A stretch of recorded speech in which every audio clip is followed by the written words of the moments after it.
Good morning, and thank you. For decades, federal regulations have limited the ability of federal and state agencies, as well as our tribes, to properly manage our national forests. Many western forests, including in my home state of Wyoming, are dying from bark beetle attacks and extreme wildfires. Many radical environmental groups have weaponized the federal process through serial litigation, resulting in the tightening federal grip on our public lands. And these serial litigants don't just cause uncertainty for farmers, ranchers, and producers, they also cripple our ability to manage our forests with preventative wildfire and harvesting techniques throughout the West. Such was the case in the unfortunate burning of the Mariposa Grove of giant sequoias, and by weaponizing federal protections such as NEPA and the ESA, serial litigators blocked management projects that land managers identified as crucial to protecting giant sequoias in Yosemite National Park. And such is the case with many of our western forests, including in Wyoming, which still suffer from unwise and destructive management policies, such as the 2001 Roadless Rule, that negatively impact forest health and sustainability. Unfortunately, our tribes disproportionately bear the brunt of these harmful federal policies, resulting in the destruction of many treasured and sacred landscapes. In 2021 alone, nearly 400,000 acres of federal Indian reservation lands were burned by wildfires. The proximity and interconnectedness of federal tribal lands and lands managed by the U.S. Forest Service and the Department of Interior requires the highest level of accountability of our federal employees for appropriate wildfire prevention efforts or lack thereof. Mr. Nieto, you have made it clear that the SOS Act will improve the ability of the Tule River Indian Tribe of California to collaborate with forest managers and ultimately expedite wildfire prevention activities. With regard to your past experience, can you please talk about the impact to tribal lands when federal lands are not managed appropriately? Yes, ma'am.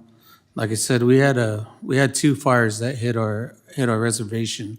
One was natural from the lightning, the windy fire, and then another one was a car wreck on the Springville side of the south side and north side of the river over there, and that since they didn't manage their land too good without the clearance that they needed to do as people, that fire came raging over our mountains and burned a lot of our fires before we can get to it. And both sides of the mountain are very steep and rough terrain, so we understand some of the stuff that they couldn't. But where the fire had started, if they would have controlled a little bit of that more better, it probably wouldn't have got so far. It probably wouldn't have jumped the river, So with that being said, it was hard to, it's easy to point fingers after something's done, but it's hard when all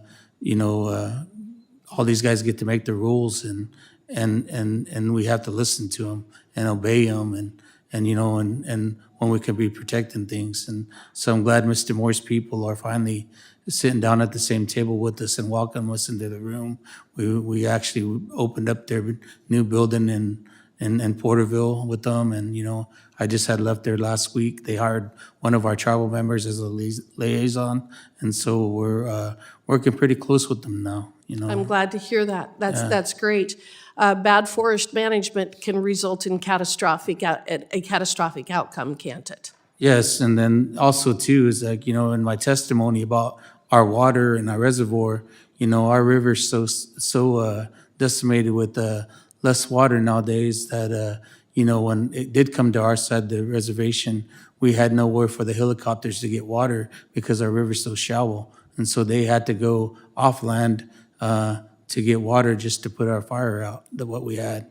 So even though we controlled our land and cleaned it, there was no water for them to even try to put the littlest fire out, so it kept burning, So that's why our water thing was in our testimony today, because, no matter what, we're still gonna need water to fight fires, let alone to survive. That's exactly right, and I appreciate your perspective. If there is no expedited process to care for these forests, and such as the SOS Act, or if we don't act on this legislation, what will be the impact on your tribes specifically in the next 10 to 20 years? Well, we'll never see those groves again, you know, they'll be gone. You know, if I welcome anybody that opposes this bill to come to our land and see the difference of both sides of what we're talking about, or what I'm testifying today. I welcome anybody to Tule River that opposes this bill, and so they can see how bad those trees burned. Those trees burned right in the middle of it. When I see that video of Jose crying on the thing, you know, I'm a grown man, and when I take myself back to seeing that for the first time, it still bothers me today, because that's something that we love.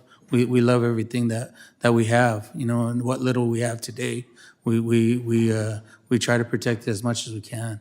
And so Again, I thank you so much for your perspective and being here today. I thank all of the witnesses, and with that, I yield back.